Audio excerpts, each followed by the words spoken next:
When 2 full years had passed, Pharaoh had a dream. He was standing by the Nile, when out of the river there came up 7 cows, sleek and fat, and they grazed among the reeds. After them, 7 other cows, ugly and gaunt, came up out of the Nile and stood beside those on the riverbank. And the cows that were ugly and gaunt ate up the 7 sleek, fat cows. Then Pharaoh woke up.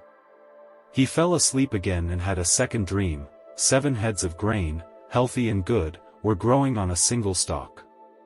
After them, 7 other heads of grain sprouted, thin and scorched by the east wind. The thin heads of grain swallowed up the 7 healthy, full heads.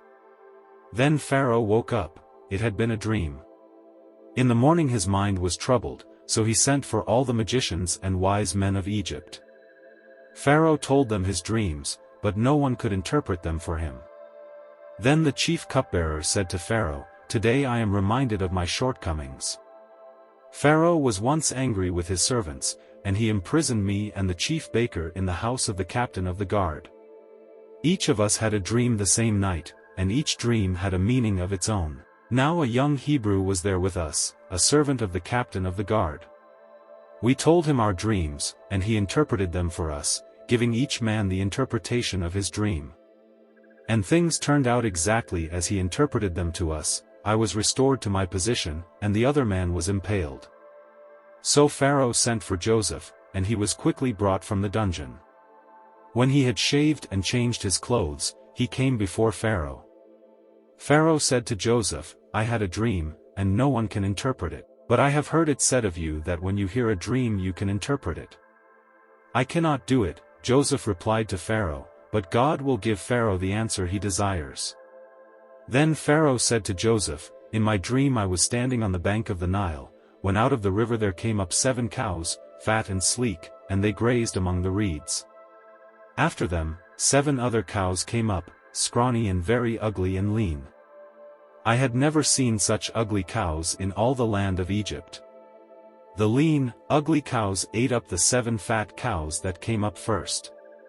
But even after they ate them, no one could tell that they had done so. They looked just as ugly as before. Then I woke up. In my dream I saw 7 heads of grain, full and good, growing on a single stalk. After them, 7 other heads sprouted, withered and thin and scorched by the east wind. The thin heads of grain swallowed up the 7 good heads. I told this to the magicians, but none of them could explain it to me." Then Joseph said to Pharaoh, "The dreams of Pharaoh are one and the same. God has revealed to Pharaoh what he is about to do. The 7 good cows are 7 years, and the 7 good heads of grain are 7 years, it is one and the same dream. The 7 lean, ugly cows that came up afterward are 7 years, and so are the 7 worthless heads of grain scorched by the east wind, they are 7 years of famine. It is just as I said to Pharaoh, God has shown Pharaoh what he is about to do. 7 years of great abundance are coming throughout the land of Egypt, but 7 years of famine will follow them. Then all the abundance in Egypt will be forgotten, and the famine will ravage the land. The abundance in the land will not be remembered, because the famine that follows it will be so severe. The reason the dream was given to Pharaoh in 2 forms is that the matter has been firmly decided by God, and God will do it soon. And now let Pharaoh look for a discerning and wise man and put him in charge of the land of Egypt. Let Pharaoh appoint commissioners over the land to take 1/5 of the harvest of Egypt during the 7 years of abundance. They should collect all the food of these good years that are coming and store up the grain under the authority of Pharaoh, to be kept in the cities for food. This food should be held in reserve for the country, to be used during the 7 years of famine that will come upon Egypt, so that the country may not be ruined by the famine." The plan seemed good to Pharaoh and to all his officials. So Pharaoh asked them, "Can we find anyone like this man, one in whom is the Spirit of God?" Then Pharaoh said to Joseph, "Since God has made all this known to you, there is no one so discerning and wise as you. You shall be in charge of my palace, and all my people are to submit to your orders. Only with respect to the throne will I be greater than you." So Pharaoh said to Joseph, "I hereby put you in charge of the whole land of Egypt." Then Pharaoh took his signet ring from his finger and put it on Joseph's finger. He dressed him in robes of fine linen and put a gold chain around his neck. He had him ride in a chariot as his second-in-command, and people shouted before him, "Make way!" Thus he put him in charge of the whole land of Egypt. Then Pharaoh said to Joseph, "I am Pharaoh, but without your word no one will lift hand or foot in all Egypt." Pharaoh gave Joseph the name Zaphenath-Paneah and gave him Asenath daughter of Potipherah, priest of On, to be his wife. And Joseph went throughout the land of Egypt. Joseph was 30 years old when he entered the service of Pharaoh king of Egypt. And Joseph went out from Pharaoh's presence and traveled throughout Egypt. During the 7 years of abundance the land produced plentifully. Joseph collected all the food produced in those 7 years of abundance in Egypt and stored it in the cities. In each city he put the food grown in the field surrounding it. Joseph stored up huge quantities of grain, like the sand of the sea. It was so much that he stopped keeping records because it was beyond measure. Before the years of famine came, 2 sons were born to Joseph by Asenath daughter of Potipherah, priest of On. Joseph named his firstborn Manasseh and said, "It is because God has made me forget all my trouble and all my father's household." The second son he named Ephraim and said, "It is because God has made me fruitful in the land of my suffering." The 7 years of abundance in Egypt came to an end, and the 7 years of famine began, just as Joseph had said. There was famine in all the other lands, but in the whole land of Egypt there was food. When all Egypt began to feel the famine, the people cried to Pharaoh for food. Then Pharaoh told all the Egyptians, "Go to Joseph and do what he tells you." When the famine had spread over the whole country, Joseph opened all the storehouses and sold grain to the Egyptians, for the famine was severe throughout Egypt. And all the world came to Egypt to buy grain from Joseph, because the famine was severe everywhere. When Jacob learned that there was grain in Egypt, he said to his sons, "Why do you just keep looking at each other?" He continued, "I have heard that there is grain in Egypt. Go down there and buy some for us, so that we may live and not die." Then 10 of Joseph's brothers went down to buy grain from Egypt. But Jacob did not send Benjamin, Joseph's brother, with the others, because he was afraid that harm might come to him.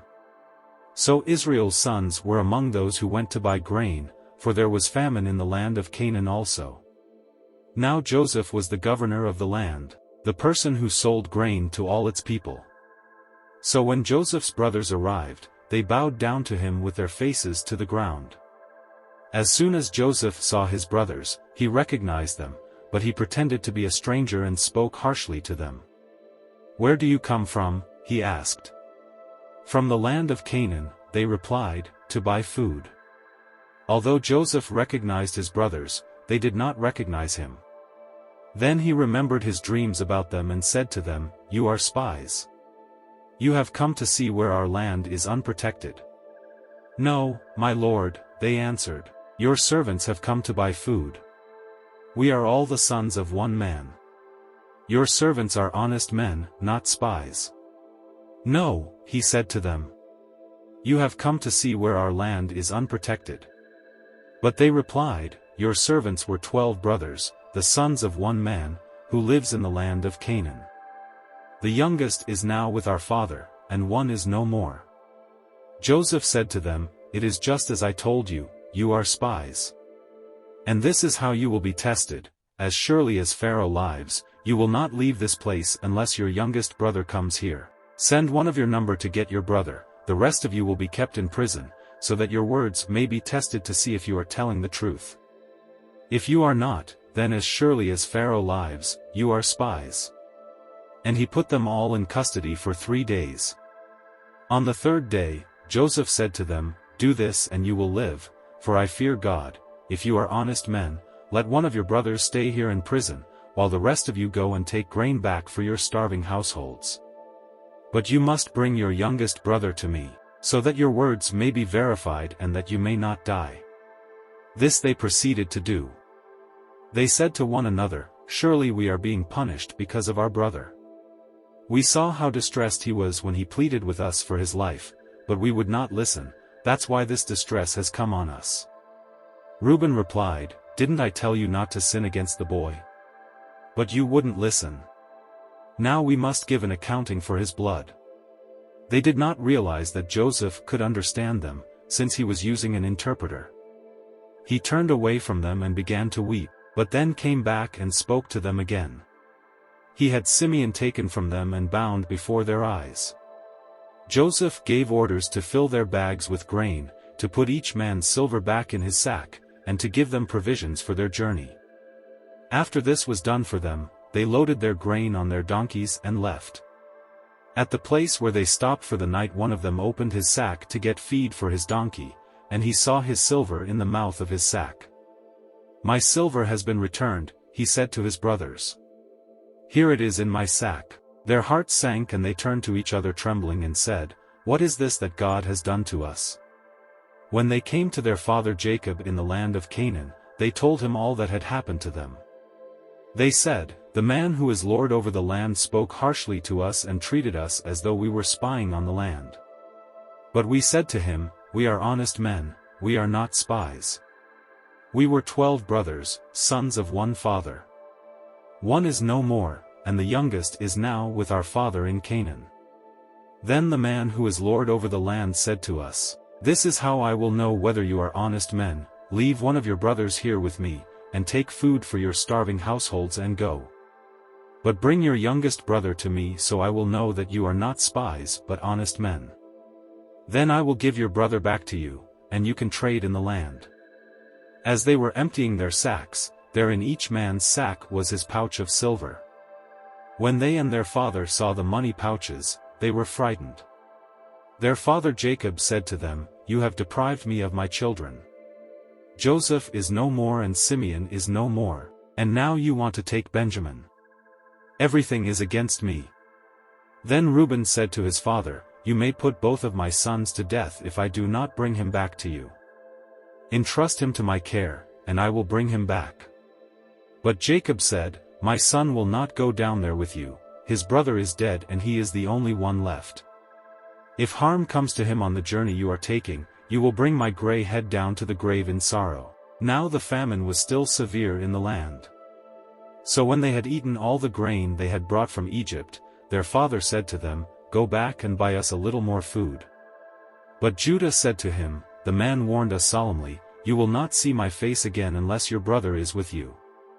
If you will send our brother along with us, we will go down and buy food for you. But if you will not send him, we will not go down, because the man said to us, you will not see my face again unless your brother is with you.' Israel asked, 'Why did you bring this trouble on me by telling the man you had another brother?' They replied, 'The man questioned us closely about ourselves and our family. Is your father still living?' he asked us. 'Do you have another brother?' We simply answered his questions. How were we to know he would say, 'Bring your brother down here'?" Then Judah said to Israel his father, "Send the boy along with me and we will go at once, so that we and you and our children may live and not die. I myself will guarantee his safety, you can hold me personally responsible for him. If I do not bring him back to you and set him here before you, I will bear the blame before you all my life.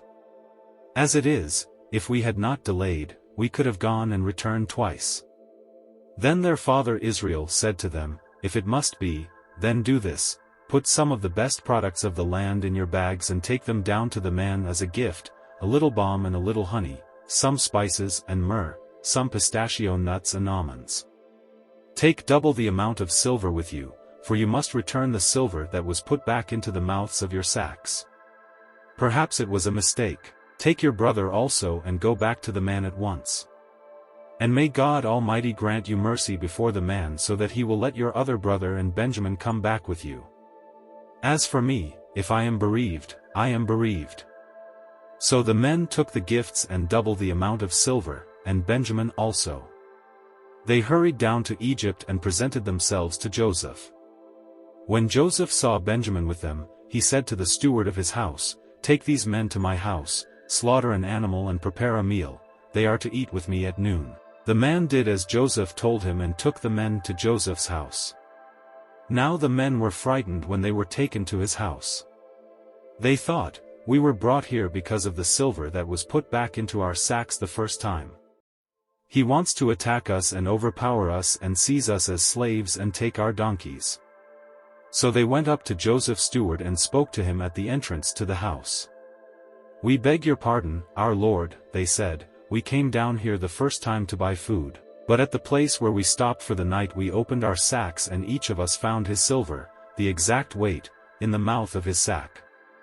So we have brought it back with us. We have also brought additional silver with us to buy food. We don't know who put our silver in our sacks." "It's all right," he said. "Don't be afraid. Your God, the God of your father, has given you treasure in your sacks. I received your silver." Then he brought Simeon out to them. The steward took the men into Joseph's house, gave them water to wash their feet and provided fodder for their donkeys. They prepared their gifts for Joseph's arrival at noon, because they had heard that they were to eat there. When Joseph came home, they presented to him the gifts they had brought into the house, and they bowed down before him to the ground. He asked them how they were, and then he said, "How is your aged father you told me about? Is he still living?" They replied, "Your servant our father is still alive and well." And they bowed down, prostrating themselves before him. As he looked about and saw his brother Benjamin, his own mother's son, he asked, "Is this your youngest brother, the one you told me about?" And he said, "God be gracious to you, my son." Deeply moved at the sight of his brother, Joseph hurried out and looked for a place to weep. He went into his private room and wept there. After he had washed his face, he came out and, controlling himself, said, "Serve the food." They served him by himself, the brothers by themselves, and the Egyptians who ate with him by themselves, because Egyptians could not eat with Hebrews, for that is detestable to Egyptians. The men had been seated before him in the order of their ages, from the firstborn to the youngest, and they looked at each other in astonishment. When portions were served to them from Joseph's table, Benjamin's portion was 5 times as much as anyone else's. So they feasted and drank freely with him. Now Joseph gave these instructions to the steward of his house: "Fill the men's sacks with as much food as they can carry, and put each man's silver in the mouth of his sack. Then put my cup, the silver one, in the mouth of the youngest one's sack, along with the silver for his grain." And he did as Joseph said. As morning dawned, the men were sent on their way with their donkeys. They had not gone far from the city when Joseph said to his steward, "Go after those men at once, and when you catch up with them, say to them, 'Why have you repaid good with evil? Isn't this the cup my master drinks from and also uses for divination? This is a wicked thing you have done.'" When he caught up with them, he repeated these words to them. But they said to him, "Why does my lord say such things? Far be it from your servants to do anything like that. We even brought back to you from the land of Canaan the silver we found inside the mouths of our sacks. So why would we steal silver or gold from your master's house? If any of your servants is found to have it, he will die, and the rest of us will become my lord's slaves." "Very well. Then," he said, "let it be as you say. Whoever is found to have it will become my slave, the rest of you will be free from blame." Each of them quickly lowered his sack to the ground and opened it. Then the steward proceeded to search, beginning with the oldest and ending with the youngest. And the cup was found in Benjamin's sack. At this, they tore their clothes. Then they all loaded their donkeys and returned to the city. Joseph was still in the house when Judah and his brothers came in, and they threw themselves to the ground before him. Joseph said to them, "What is this you have done? Don't you know that a man like me can find things out by divination? What can we say to my lord?" Judah replied, "What can we say? How can we prove our innocence? God has uncovered your servant's guilt. We are now my lord's slaves, we ourselves and the one who was found to have the cup." But Joseph said, "Far be it from me to do such a thing. Only the man who was found to have the cup will become my slave. The rest of you, go back to your father in peace." Then Judah went up to him and said, "Pardon your servant, my lord. Let me speak a word to my lord." Do not be angry with your servant, though you are equal to Pharaoh himself." My lord asked his servants, "Do you have a father or a brother?" And we answered, "We have an aged father, and there is a young son born to him in his old age. His brother is dead, and he is the only one of his mother's sons left, and his father loves him." Then you said to your servants, "Bring him down to me so I can see him for myself."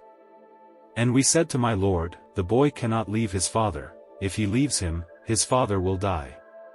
But you told your servants, "Unless your youngest brother comes down with you, you will not see my face again." When we went back to your servant my father, we told him what my lord had said. Then our father said, "Go back and buy a little more food." But we said, "We cannot go down. Only if our youngest brother is with us will we go. We cannot see the man's face unless our youngest brother is with us." Your servant my father said to us, "You know that my wife bore me 2 sons. One of them went away from me, and I said, 'He has surely been torn to pieces.' And I have not seen him since. If you take this one from me too and harm comes to him, you will bring my gray head down to the grave in misery. So now, if the boy is not with us when I go back to your servant my father, and if my father, whose life is closely bound up with the boy's life, sees that the boy isn't there, he will die. Your servants will bring the gray head of our father down to the grave in sorrow." Your servant guaranteed the boy's safety to my father. I said, "If I do not bring him back to you, I will bear the blame before you, my father, all my life. Now then, please let your servant remain here as my lord's slave in place of the boy, and let the boy return with his brothers. How can I go back to my father if the boy is not with me? No. Do not let me see the misery that would come on my father." Then Joseph could no longer control himself before all his attendants, and he cried out, "Have everyone leave my presence."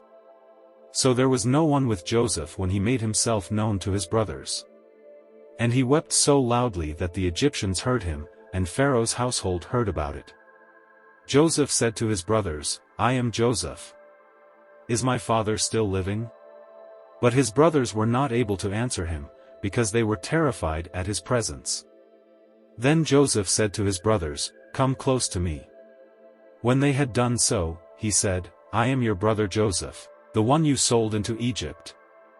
And now, do not be distressed and do not be angry with yourselves for selling me here, because it was to save lives that God sent me ahead of you. For 2 years now there has been famine in the land, and for the next 5 years there will be no plowing and reaping. But God sent me ahead of you to preserve for you a remnant on earth and to save your lives by a great deliverance. So then, it was not you who sent me here, but God. He made me father to Pharaoh, lord of his entire household and ruler of all Egypt. Now hurry back to my father and say to him, 'This is what your son Joseph says, God has made me lord of all Egypt. Come down to me, don't delay. You shall live in the region of Goshen and be near me, you, your children and grandchildren, your flocks and herds, and all you have. I will provide for you there, because 5 years of famine are still to come. Otherwise you and your household and all who belong to you will become destitute. You can see for yourselves, and so can my brother Benjamin, that it is really I who am speaking to you. Tell my father about all the honor accorded me in Egypt and about everything you have seen. And bring my father down here quickly.' Then he threw his arms around his brother Benjamin and wept, and Benjamin embraced him, weeping. And he kissed all his brothers and wept over them. Afterward his brothers talked with him. When the news reached Pharaoh's palace that Joseph's brothers had come, Pharaoh and all his officials were pleased. Pharaoh said to Joseph, "Tell your brothers, do this, load your animals and return to the land of Canaan, and bring your father and your families back to me. I will give you the best of the land of Egypt and you can enjoy the fat of the land." You are also directed to tell them, "Do this, take some carts from Egypt for your children and your wives, and get your father and come. Never mind about your belongings, because the best of all Egypt will be yours." So the sons of Israel did this. Joseph gave them carts, as Pharaoh had commanded, and he also gave them provisions for their journey. To each of them he gave new clothing. But to Benjamin he gave 300 shekels of silver and 5 sets of clothes. And this is what he sent to his father: 10 donkeys loaded with the best things of Egypt, and 10 female donkeys loaded with grain and bread and other provisions for his journey. Then he sent his brothers away, and as they were leaving he said to them, "Don't quarrel on the way." So they went up out of Egypt and came to their father Jacob in the land of Canaan. They told him, "Joseph is still alive. In fact, he is ruler of all Egypt." Jacob was stunned, he did not believe them. But when they told him everything Joseph had said to them, and when he saw the carts Joseph had sent to carry him back, the spirit of their father Jacob revived. And Israel said, "I'm convinced. My son Joseph is still alive. I will go and see him before I die."